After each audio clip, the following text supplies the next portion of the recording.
Ang travel fair na ito ay hindi po lamang isang exhibition, ito ay isang pagdiriwang ng lahat ng pinagmamalaki nating yaman ng ating lalawigan. Dito po natin pinapakitang ang ating world-class destination, makukulay na kultura, masasarap na lokal na produkto, mahusay na tao at higit sa lahat, ang mainit na pagtanggap ng bawat Norteño. Sama-sama po nating ipagpatuloy ang pagsulong ng turismo at patuloy na natin i-explore ang Camarines Norte.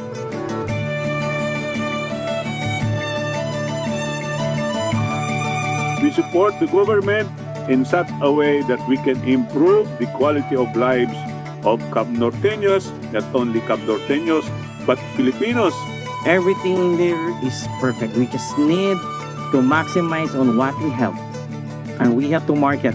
And everyone should take part kasi turismo ay tayo mismo. Kailangan tayo gumalaw. Sa pagkakataong ito, uulitin ko, we may not be ready at this point, pero this is a good start for us.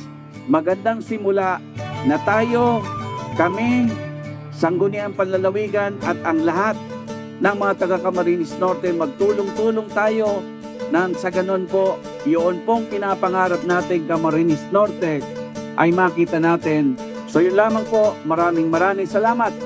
Uulitin ko, ang turismo ay tayo mismo.